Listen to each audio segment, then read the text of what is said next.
विधान परिषदेमध्ये आता अंतिम आठवडा प्रस्ताव मांडण्यास सुरुवात झाली आहे। महिला सुरक्षा, महिला आरोग्य, सार्वजनिक आरोग्य, प्रदूषण आणि सरकारच्या विविध खात्यांमधील आर्थिक अनियमितता, इन्फ्रा या विषयांवरती चर्चा होणार आहे।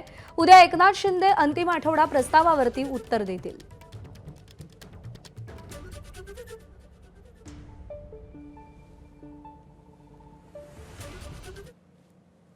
पुढे काय वाक्य आहे?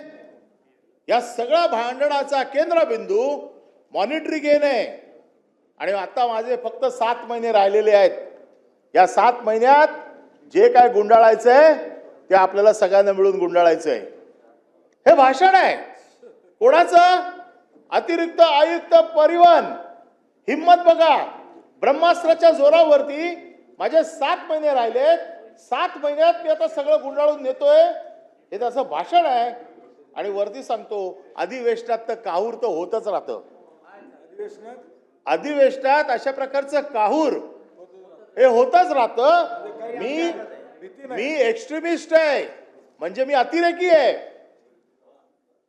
काय सरकारचा अतिरेक्यांवर काय कंट्रोल आहे की नाही? सरकारचं ब्रह्मास्त्र अतिरेक्यांवरती चालणार आहे की नाही?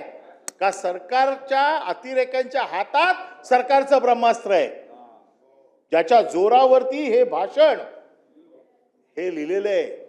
आणि शेवटचं त्याचं जे वाक्य आहे की तुम्ही कोणाकडेही जा, टीसी कडे जा, सेक्रेटरीकडे जा, मिनिस्टरकडे जा, शेवटी त्यांच्याकडे मी जे बोलीन हेच खरं होणार आहे, दुसरं कोणी बोलणार ते खरं होणार नाही।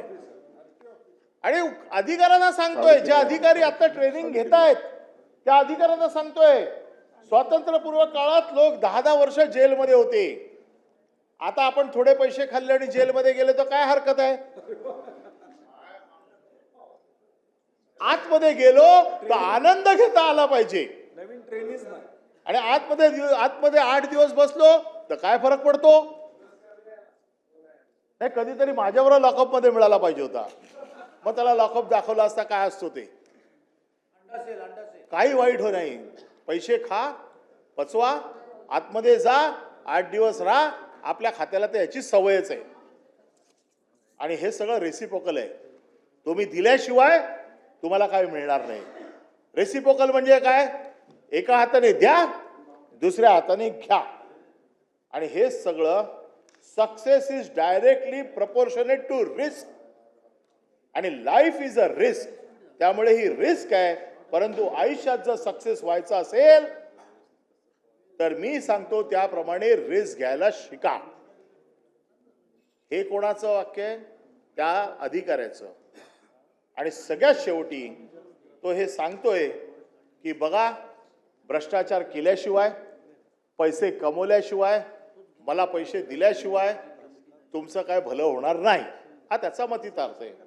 आणि शेवटी त्यांनी सगळ्यात वाईट काय केलं की राजकारणात शरद पवार साहेब आणि मोटर वाहन विभागात भरत कळसकर असं हे समीकरण आहे।